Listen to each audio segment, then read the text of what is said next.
feet of Loon. I'm Chris. And I'm Wesley. Mardi Gras Loon. That's right, the Loon. Woohoo! Woohoo! It's Mardi Gras time. Mardi Gras season is here, and that makes us so happy. Is it here or is it upon us? Well, it's upon us. We're going to make it here. Yes. We're not in the Big Easy ourselves, but we're going to bring the Big Easy to us and show you how you can do it. We're going to do a classic dish today. We love it so much. We are making our chicken and andouille sausage gumbo! Gumbo! Let's hear it for gumbo. It's the best. It's the best. It's so good. And we're going to show you the traditional, down home way to do it, the way they do it down. Just lovely. It's so incredible. So there's a lot of this stuff that you can do in advance, which is great because we're building layers with gumbo. It's steeped in tradition. It comes from a whole bunch of different influences, cuisine influences. The first thing is roux, but we're going to talk about that a little bit later. Well, that's a dark brown roux, so that's the most important ingredient. Yes, and we'll show you how we do it just a little bit later. Yeah. So let's do this quickly so we don't bore the people. Oh, well, maybe too late for that. Okay, so with chicken and andouille sausage, it's got to have chicken. So this is what I love to roast my chicken because it gets so much flavor.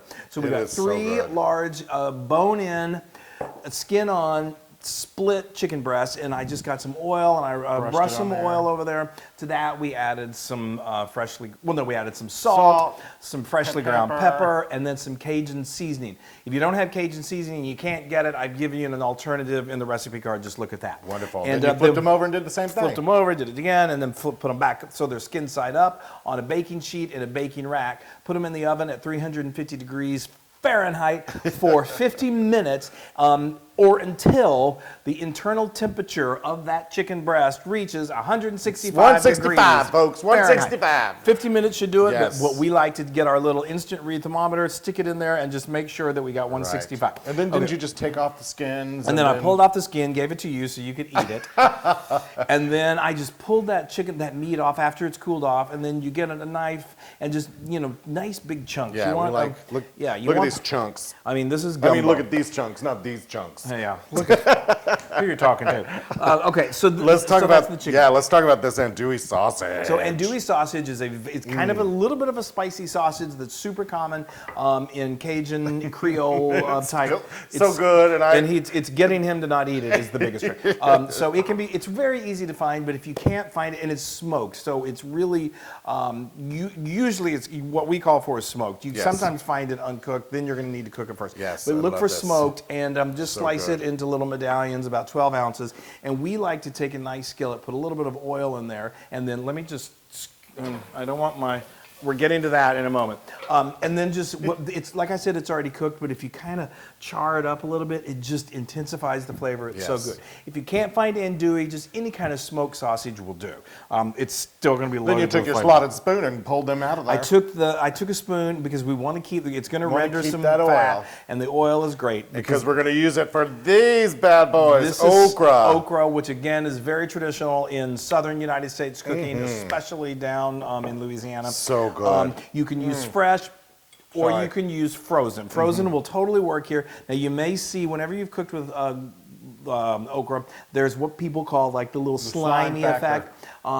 It's great deep fried, and that gets rid of the slimy. But if you also just stick it in a really hot skillet like we just used for the sausage, and cook it, and it'll cook down, and it'll get rid of most of that slime factor, and it'll kind of give it a little bit of a char too, which is nice. Then we put it in this bowl, and we are ready to go. Now we're ready to go. And again, all of that can be done a day hours in advance. Ahead of time. The chicken a day in advance, you can do that hours in advance. Okay, let me tell you what I got going on here. This is the foundation of the gumbo, and this is so good. So I've got a couple, this is my nice large Dutch oven. Any kind of large soup pot will work. And I heated 2 tablespoons of unsalted butter. Into that, I did what they call the Cajun Holy Trinity, the mirepoix, which is onions, celery, bell pepper. Green bell pepper. Green bell pepper. Trinity would be it is? Okay. But you threw a couple other things. Yeah, there's some other things, but that's sort of the basis of, whereas we replace the carrots in the traditional mirepoix with green bell pepper. And to just continue adding to the flavor, we also added a poblano pepper that I seeded and diced, and a jalapeno pepper. And I took out those seeds and the ribs, so it's not going to be too overly spicy. Let that cook. But if you want to, leave a couple of seeds. Yeah, I mean, if you like, we'll talk about the heat level of this in just a moment. But if you like it really hot, leave those seeds in. and then we let this cook for about 6 to 8 minutes until it became soft and translucent. And then we added 2 tablespoons of garlic. There's so much flavor in this gumbo. So good. It's incredible. Yes. Okay, so now, like I said, we're really going to amp up the flavors. Let's amp it So let's up. do it, baby. Very traditional gumbo. It's so interesting. They use a combination of white pepper and black pepper. So we've got white pepper, black pepper, and then some salt here. Again, check the recipe card for complete measurements. This is 2 of my favorite things, smoked paprika and chili powder. I think we're doing about 1 teaspoon of all of this, except we had a couple of teaspoons of the salt. And then now this is called filet powder. It's very traditional in Cajun cooking, Creole cooking. So, yes, what it adds is, that it's flavor. ground sassafras flour or seeds. It seems weird, but it gives a wonderful flavor. I have a link to it in the blog post. It can be difficult to find if you're not in New Orleans or down south of the United States, but you can order it. If you just can't find it, you can still make this gumbo incredible without it. Without the filet. Yeah. Okay. So now I'm just going to stir that up. The smell is already insane. I feel like we're sitting down on Bourbon Street. Chris has made gumbo. You've got like a couple of different versions, right? Yeah. You've got shrimp and a shrimp and okra. Shrimp and okra. Yeah. So that's very sausage, especially andouille, chicken is very traditional. If you go more Creole, there's like shellfish is very popular. Yes. Like shrimp. So now I've added a couple of fresh bay leaves in there, and now I have got 8 cups, which is 2 quarts. Make sure you've got 2 quarts. I've screwed that up before. A nice chicken stock. That was funny. Yes, it was hilarious. I doubled it and I made a mistake. There's so much liquid. And I was quit complaining. Screwed up. Anyway, all right. So we put that in there, and now what's going to happen is we are going to crank the heat on this, and we're going to let this come to a boil. Yes, get all mixed together. Yeah, and then we're going to continue building adding the flavors. these wonderful things. Yes. Okay. All right. Oh, it smells so good already. Yes. It's so great. Okay, so we let that come to a boil, and then I let it just kind of a nice steady simmer for about 15 minutes. Yeah. Now, folks, it's time to add the most important ingredient to gumbo. And This that is our luscious dark brown roux. Yes. So let's tell you how we made this. Yes. This is again. Well, I'm going to put this in. You need a cup of this? I need a cup of it. So go ahead and stir it and then put a cup of there in there. Yep. So let me tell you how we did this. So first of all, when you're making roux, roux is a thickener, and there's a white roux, there is a beige roux, there is a brown roux, and then there's a dark brown roux. Cajun cooking is very popular for dark brown roux. As a matter of fact, it's the only, I don't know of any other recipes, but I'm sure there are that I'm just not aware of. But anyway, so the way you make a dark brown roux is you need a little patience and a good arm. So you get a nice, that's for sure. large, you need a good sturdy skillet. So cast iron skillet works well. Perfect, It's something that can really handle heat.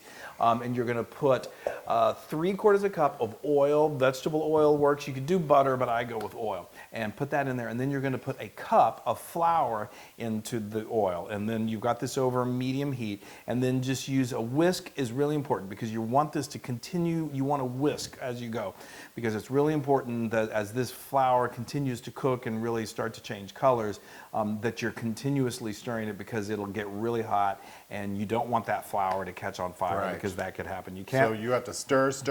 You can't leave this unattended. So we're going to stir this and you're going to bring it to a simmer, and then I like to turn the heat down to just really, really low. You can keep it on medium low if you want, but you run the risk of burning that roux. And once you start to burn it and you see dark specks, there's no going back. There's no going. You have to just scratch it and start over. So I take it nice and slow. And it's kind of hypnotic. You just sit there with your whisk, and it just starts to change the colors. It starts to get darker. And it generally takes... Somebody else can take over if you need to. Generally takes anywhere from 30, 40 minutes. Yes. And within that amount of time, it's going to go from beige to kind of like a chocolate brown to just this beautiful, beautiful dark brown. And it'll thicken somewhat, and that's what it is. And then you just transfer it to a bowl very carefully. We have to grab your Loon, and because that's hot. It's hot, and make sure. Again, another reason you want to I'm taking up time, but this is important because that stuff is really hot, and don't whisk too hard because if you splatter on your hands, you can burn you. Some nice welts. Yeah, you don't want that. So, all right, that's perfect. So this is going to act as a flavor enhancer. It's a very deep, woodsy, almost smoke flavor that you've got here. And, of course, it's going to add as a thickener as well. So we're just going to add, look, it's so beautiful. So that's the first thing we add to this wonderful mixture of all my ingredients that I had over here. Well, yeah, that's the first, this is the, well. Look at that. Yeah, the first layer.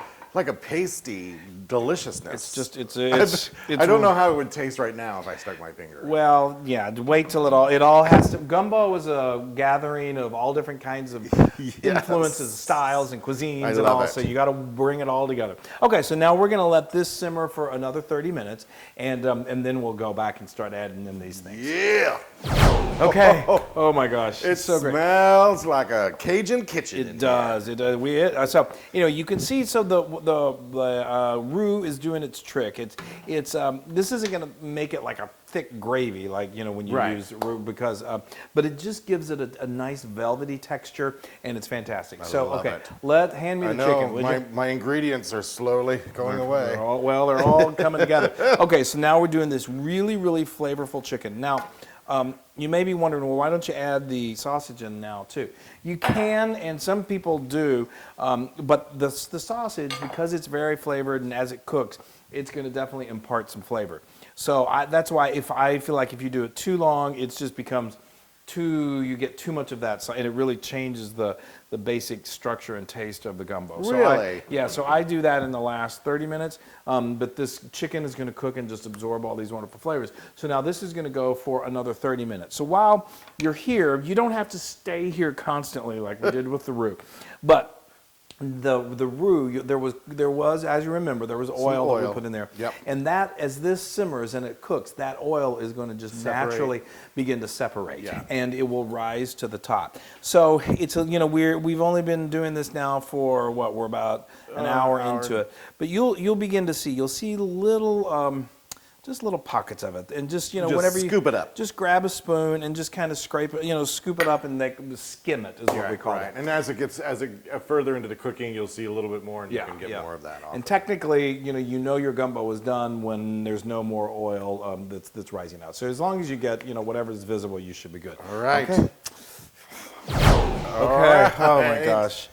All right. If you all could smell, if you had smell-o-vision right now, you wouldn't be leaving. Yes. Okay. All right, we're counting down bringing in the sausage. Ingredients. Bringing in the good old sausage. Andouille. How you doing? So you did that for about a half an hour? Yes. Okay. And then I added this sausage, and we're gonna now, as you can see, I was meant to show you this a little bit, but now you can see a little more separating. Yes. God, if I could figure out how to do this on my own body. But you can see it's and you'll be able to tell there's the difference between broth and oil. But anyway, and if you don't get 100% of it, it's no big deal. Yeah. Okay, this is going to go for 30 minutes, and then in the last 5 minutes, add these bad boys. The okra. Okay. Oh, folks, I'm so excited. Look how Flo's excited too. I know. So look at this. I mean, this is just so chock full of incredibleness. The smell is insane. Heavenly. All right. It is Mardi Gras up on here. I know. We just need some beads and okay. I'll take gumbo over the beads any day. Look at that. That's amazing. All right. So now this is traditionally served over steamed white rice. Yes. I have a link to how you can make perfect steamed rice in the recipe blog. Yes. So the so recipe fast check on too. That. All right, so now you just ladle this, that goodness all over it. Oh, yes. And it's just going to... Oh, there we go. Okay. Here, I got to get some liquid. Yeah. Okay. Ooh, it's some okra and... Sorry, guys, this is taking a while. You could probably have shown them how to make the rice by the time I get to make the bowl that it's going into. Okay, that's good. That's one more beautiful. little scoop of deliciousness. Okay, and then it's we love to do some fresh scallions sprinkled over the top. And I mean, the thing you just gotta do is a little Louisiana hot sauce, whichever kind you like. Cayenne hot sauce is, it just adds a little acid. It's so good. It's definitely going to add a little heat. I should just say real quick, this is, I say low to maybe low, medium low heat in the spicy level. If you don't want it spicy at all there, you can leave the chili powder out, leave the jalapeno peppers out. Don't use the hot sauce. I like it spicy, so but this is, you're down in. And this is hot, hot, hot. This has been going for a while. Yeah. I've got to get it good. And so again, look at that, people. This is even better the next. It's one of those things. It's like stew. It's even better the next day. Yes. So you can make this in advance and have no problem. Yes, I think I got a perfect bite right there. That's the perfect bite. Did you put the hot sauce? I did. Okay. I'm salivating.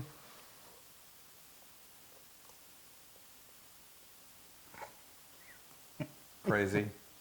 It's heartwarming. It is so good. Oh, the heat, the warmth, and it's just been, all these flavors have just been sitting in this stew and just going to town. They all work each other. Not one dominates the other. I know. Oh, this is perfect for tailgating, for halftime games, for celebrating Mardi Gras, for celebrating life. Yes, it's just got this really warm, and that dark roux just kind of goes, here, let me give you a hug. And it makes everything go together. You know, speaking of football, I think so Drew Brees is the quarterback of the New Orleans Saints. And I think the reason he's got such a strong arm is because he makes so much of that dark wood. He's just always, he gets you really going. But this is so amazing. And it's 100% Loon approved. Yes! Oh, that means I get to eat. I'm so excited. Yes, come on, get in there. I just love this so much. Oh, it sticks to your ribs. Yes. Oh, and So there's all good. different kinds you can do. You can do all kinds of different proteins. We've got a couple more on our blog. Actually, if you go to How to Feed a Loon, you can find this recipe and this other gumbo recipe. Heartwarming. So good. That's the real deal. We're We're going down to the bayou, folks. But first, like us on all of our social media. Oh yeah, I didn't even say that. Go to social media, do all that. They know by now. And make gumbo and celebrate Mardi Gras and celebrate the good things in life. Yeah, eat an andouille sausage. Andouille. How you doing? I'm doing fine. And Hey everybody! hey, now if you like what you saw, make sure you subscribe to our YouTube channel. That's right, and to get more amazing recipes like this, just click right here. Click, subscribe, Do it all. subscribe. Just click and subscribe.